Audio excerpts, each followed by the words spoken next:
Кәсіпті нөлден жасау деген осы бизнес деген не? Бизнес дегеніміз қызмет көрсету түрімен де айналыстым. Міне өзіңіздің үйіңізді жинаған сияқты кәсіпті нөлден бастау керек. Армысыздар, бұл кәсіпті нөлден бастау арнасы, бизнес бастау каналы, бизнесті нөлден бастау, кәсіпті қалай нөлден бастауға болады, осы каналдан барлығын табатын боласыздар. Сондықтан кәсіпке қызығатын жандар болатын болса, кәсіп жасаймын, ары қарай бизнесімді дамытамын деген кәсіпкерлер болатын болса, болашақ кәсіпкерлер болатын болса, осы каналға міндетті түрде жазылып алыңыз.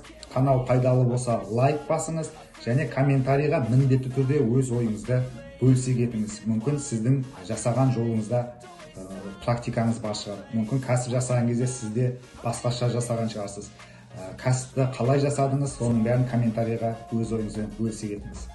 Ендеше таныса кетейік, менің есімім Тағаев Нұрсұлтан, 3 жылдық тәжірибесі бар, кәсіпті нөлден бастау экспертімін, сату экспертімін, Қазақстанның барлық қаласымен, Қазақстанның 14 қаласымен деп айтуға болады, барлық облыстармен кәсіпті жасап көрдім. Менің тәжірибемде воротаға қақпалармен айналыстым, вороталармен Қазақстанның барлық қаласына жібере алдым. Сонымен қоса домбыра, гитара, өнерге қызығатын жандарға және балалар ойыншықтары бар.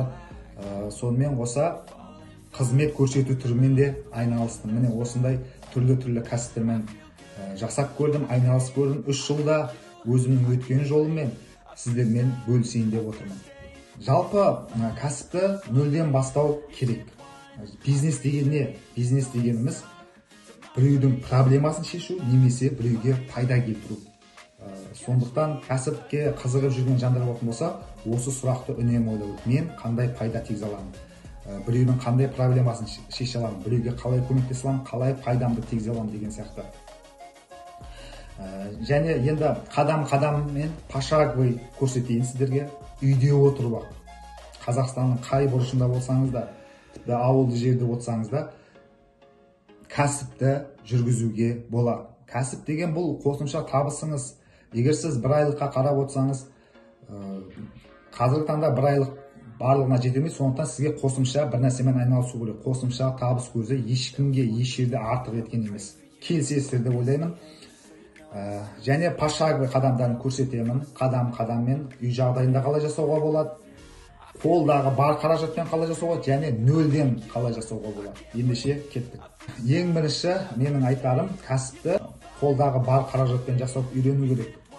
Бірінші бойындағы бар қабілетті өзім отырып ойлан. Менің бойымда қандай қабілет бар? Мүмкін сіз домбыра үйрете алатын шығарсыз. Мүмкін сіз ағылшын тілін білетін шығарсыз. Есік қоя алатын шығарсыз. Кафель жапсыра алатын шығарсыз. дәнекерлеу жұмыстарын жасай алатын шығарсыз. Осының барлығын табыс көзіне, кәсіпке айналдыруға болады. Бұлармен сіз бұрын айналысып көріп, табыс таппасаңыз, енді сіз жаңа форматқа өтесіз. Енді сіз клиенттердің потогын алып келесіз. Сол кезде бұлыңыз өсіп өнетін болады. Осы бойыңыздағы бар қабілетті кәсіпке айналдыруға болады. Егер үйде отырып, менің қолымнан түкте еш нәрседе келмейді, бұндай тіл үйрету, немесе тігін істеу түкте мүлдем келмейді дейтін болсаңыз, онда тамақ істей аласыз ба, кір жуа аласыз ба, дәл осында қызметке айналдыруға болады. Менің оқыған шәкірттерімнің ішінде дәл сондай бір келіншек кісі болды. Бұрын соңды жаңағы оқуды оқи алмаған, тек қана осындай қара жұмыс, ыдыс жуып, тек қана сондай нәрселермен айналысқан екен. Мен одан сұрадым, қандай нәрселермен айналысқан, нені жасай аласыз деген кезде сұрастыра келе, ол кісінің бұрын ыдыс жуғанын, жаңағыдай тамақ істей алатын, бала күтуші болғанын білдім. Содан кейін мен ол кісіге айттым, давайте осыны реклама жасап көрейік. Мен сізге қазір бірден маркетолог бол, бірден күшті қызмет көрсет деп айта алмаймын, өйткені сіз одан өткен жоқсыз. Сізге қазір пошаговый нөлден ақша жасауды үйреніп, қадам-қадаммен көріп, тәжірибе көрген маңызды деп түсіндірдім. Ол менің айтқанымды бірге бір жасады. Яғни ол кісі реклама бере бастады. Жаңағыдай үй жинап беремін. Үй жинаудың не қиындығы бар? 2 шелек суды алдыңыз, жақсылап ішіне растворларын құйдыңыз. Кәдімгі өзіңіздің үйіңізді жинаған сияқты жұрттың үйінде жинап беруге болады. Басқалар ойлайсыз ғой, оны кім шақырады деп. Шақырады, өйткені басқалардың уақыты жоқ. басқалардың жаңағы үйін тазалауға уақыты жоқ, олардың басқа нәрсемен айналысып жатыр, олардың жұмысы қауырт болуы мүмкін. Міне осылай қызмет табуға болады. Сол кісімен айтқан бірге бір істеп, реклама жіберіп, 2-3 күннің ішінде біршама заказдарды алып, барып қызмет жасап, процесті көріп, ана жерде қалай болатынын барып үйреніп, табыс тауып келді. Міне, ол өмір бойы біреудің үйін жинайды деген нәрсе емес, өмір бойы ыдыс аяқ жуады деген нәрсе емес. Бұл просто процесс маңызды, процесті көру керек. Бұрын кәсіпкерлік туралы мүлдем миына кіріп көрген адам бірден қалай жасап кетеді оның барлығын. Сол үшін орыстада жақсы сөз бар, закон малого начала. Аз-аздан бастап көру керек. Менің қандай қабілетім бар, менің қолымнан не келеді, не жасай аламын деген сияқты. Міне сол кісі қазір ұйымдастырушы болып алды, яғни қазір өзі бармайды. Өйткені процесті біледі, ол жерлерге өзінің таныстарын жіберіп отырады, заказды алаттарына таныстарын жіберіп отырады енді. 2-3 ай өзі жүгірді, өзі көрді, ана же процесті көрді, қалай жасауға болады, қандай қиыншылықтары бар, қандай минустары бар, барлығын көріп алды. Енді ол адам жалдайды. Яғни 4 заказ, 5 заказ алады күнделікті, 2 заказын таныстарына береді, 2 заказын өзінің сіңлі әпкелеріне берсе, біреуіне өзі ғана барады. Сонда бұл ұйымдастырушы ретінде келіскен бағадан жартысын ғана береді, жартысын сонда өзіне алады. Бұл оның еңбегі, оның білімі деген сөз. Міне үйде отырып осылай табыс табуға болады. Бірақ ол үшін сіз реклама беруді үйренуіңіз керек. Реклама берудің қазір түрлі нелері көп.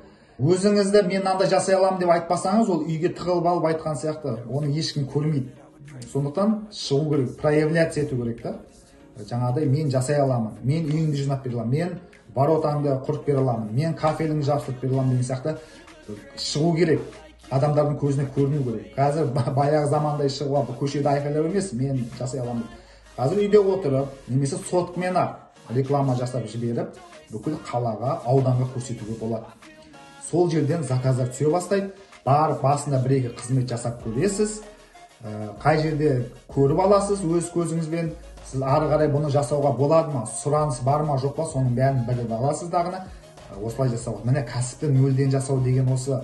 Кәсіпті үйден заказ алып жасау деген осы. Бар қаражатпен.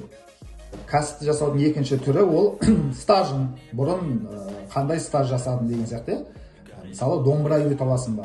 Домбырадан стажың бар ма? Немесе тігіншіліктен стажың бар ма? Деген сияқты. Сол стажыңды пайдалануға болады. Бухгалтерсің ба? Бухгалтерлік стажын пайдалануға болады. Менің қызметімді кім алады деп жүрсеңіз, ол сіздің мышлениеңіз, олай емес. Сіз айналаңыздағы 100 адамнан басқа ешкімге шығарып жатқан жоқсыз. Айналаңыздағы 100 адаммен бітпейді мына әлем. Бүкіл қалаға шығару керек. Табылады, клиент табылады, міндетті түрде табылады. Біреуге есеп шығарып беру керек болады, біреуге жерін аударып жүру керек болады, біреуге шөбін тазалап жүру керек болады. Бұл уақытша процесс. Мүлдем қолынан еш нәрсе келмейді деген адамдар осылай жасаса болады. Негізі менің айтар кеңесім, кредит алып бизнес бастаған ол дұрыс емес деп ойлаймын. Бірінші сіз алып сатып көру керек, анализ жасау керек, сіздің затыңызды тексеріп көру керек. Сұраныс бар ма, жоқ па? Сұраныс болса ғана бизнес бар, сұраныс жоқ болса бизнес жоқ деген сөз. Қазір көп кәсіпкерлердің қателігі ақшаны кредит банктен алаттағаны сразу бір жерге барып ашып жібереді. Бір магазин ашып жібереді. Жүріп кетеді екен деп ойлайтын аша салады, рисковать етеді. Тәуекелділік, ақылды тәуекелділік бар, ақымақ тәуекелділік бар. Сондықтан ақылды тәуекелдікті көру керек. Жаңағы тәуекел жасап кейде болып кетеді, бірақ 100-ден 1 ғана, шансы өте төмен. Сондықтан бірінші сұранысты бар жоғын зерттеп алыңыз, аз-аздан алып көріңіз. Мысалға сіз балалар ойыншығын сататын болып жатсыз, немесе балалар ғана сурет сататын болып жатсыз. Бірінші 3-4-тен алып көріңіз дағыны, рекламаға салып көріңіз, сұранысты жіберіңіз. Көрген қанша адам көрді, сұраныс бар ма екен, сізге звондап жатыр ма?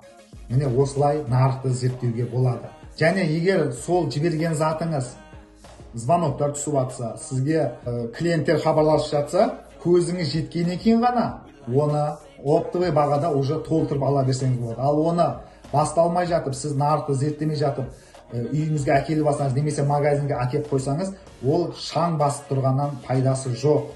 Бизнес деген қызып жату керек, бизнес деген қайнап жату керек. Зат келді, сатылды, зат келді, сатылды, оборот болып жату керек.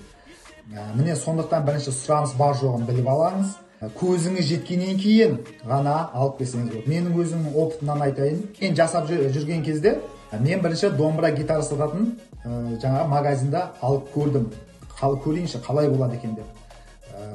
Бір 2 ай ғана ашып тұрдым. Мен о жерде локацияны зерттемедім. Адамдардың жаңағы магазин тұрған жерін қарамадым. Адамдардың өтуі, менен алу мүмкін потенциалды клиенттер сол жерде бар ма жоқ екенін білмедім. Мен бардым да тұлпа аша салдым деген сөз. Бірақ мен оған өкінбеймін, ол маған бәрі опыт болып келді. 2 айдай жаңағы арендаға алып жұмыс жасадым, 2-3 айдай. Сауда қатты болған жоқ. Сауда өзім ойындағыдай болған жоқ, маған содан кейін жабуға тура келді. Содан кейін мен анализ жасадым. Бұл болмайды екен. Ол жерде аренда жеп қояды деген сияқты, аренданың ақшасы бар деген сияқты. Сондықтан мен басқа локация іздеуім керек. Немесе басқа ниша түрмен, басқа саламен тағы да көруім керек деген сияқты мен осындай ойлар болды. Сондықтан мен ол жерде тек қана сұранысты білдім. Халық алады ма екен?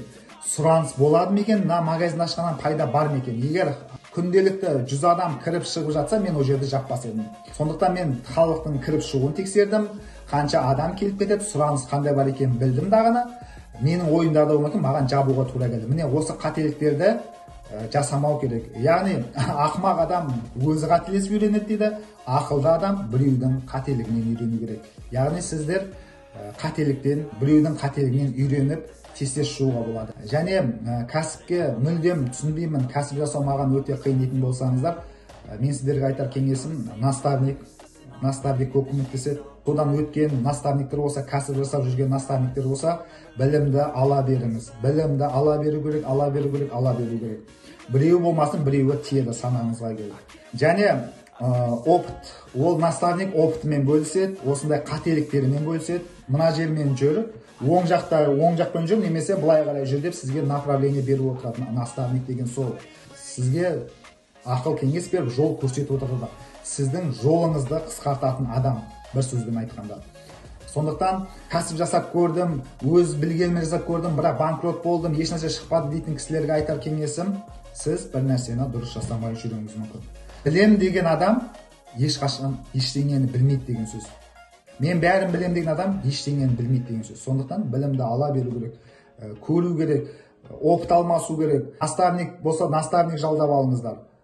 Наставник тез шығарады, кәсіп жасаудың қыр-сырларын үйретеді. Өзінің жүріп өткен жолдарымен, түскен ямаларымен сізді түсірмейді, сол ғана. Ол біреудің 3 жыл жүрген, 5 жыл жүрген не қыласыз күтіп? Лучше біреудің қателігін сатып алу керек. Менің өзімде де қазір үстінде наставник бар. Мен бұрын өзім қателесіп үйрендім. Бірақ мен қазір тек қана наставникке, өйткені маған уақыт маңызды, уақыт қымбат, маған тез шығуым керек. Мен лучше ақысын төлеймін дағына, маған жол көрсететін адамды іздеймін. Сол сияқты міне кәсіпті нөлден бастау деген осы. Және де кәсіпті тағы бір нөлден бастау, услугадан бөлек бұл енді алып сату. Мысалы, наушник сатсаңыз да. Алатын қаражатыңыз жоқ деуіңіз мүмкін, қаражатыңыз жоқ болуы мүмкін, менде мүлдем ақша жоқ деуіңіз мүмкін. Онда мынандай нұсқасы бар. Сіз белгілі бір магазинді табасыз, осындай не сатып жатқан. Сол заттарды көріңіз, бағасын көріңіз дағына, реклама жіберіңіз. Реклама OLX-те жіберуге болады, Instagram арқылы жіберуге болады. Сізге ешнәрсе алудың қажеті жоқ. Сізге тек магазин табу керек,